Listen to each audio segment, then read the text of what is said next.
Borozi umutange cya Bunyoro berarikirire ab'umuhendo gw'abana bari kutwara abakiri bato kuguma rweyongera mu district gurigira ari mukuru w'ebyamateka ombukama bwa Bunyoro Dennis Kiza nagira ngo kucondoza nkore kangu ombyaro abana obucwe 27 harigana nubo bari kutwara kandi tange cya Bunyoro tikiteine habyaro ebindi ubwo nagira ngo kutwara ombana bato okukira munonga abari hagati y'emyaka 13 hamwe n'emyaka 17 mu cyange cya Bunyoro nukweyongera munonga. We cannot have a greater Okutwara kingdom when we still have cases of young children being married at such ages. So we have put a number of strategies and efforts to curb this vice. Like I said before, under the leadership of Okurwanisa and a number of policies have been enacted. We have bylaws.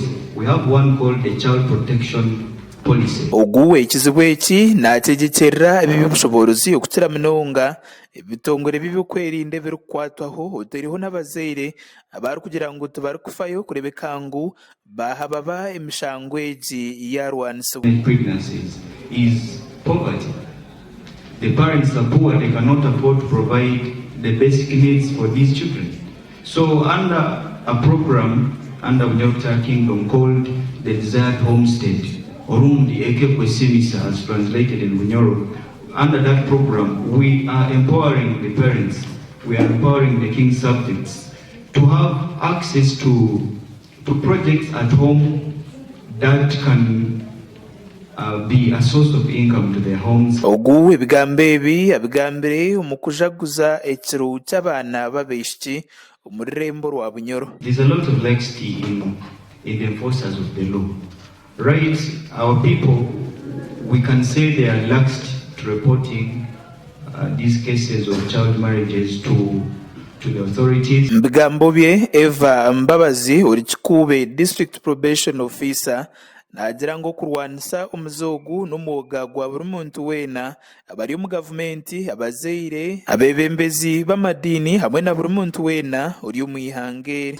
The law in courts, I normally write victim impact assessment reports to present in high courts to ensure the girl child survivors of any form of violence access justice. Catherine Kamanyire uri mukuru w'ekitongore ekya Hoima Child Rights nashobora ngo bagezaho kukwatanisa n'abazeire ababana babo bari kuba batwire ngo nka abazeire bari kukiro bwingi bari kufayo munonga ukuremera ahamishango egi abo kugira ngo bamwe nibekirizana n'abari kuba basisira abana babo. As when we find a minor or a girl child in marriage, we normally report and we advise the people to report.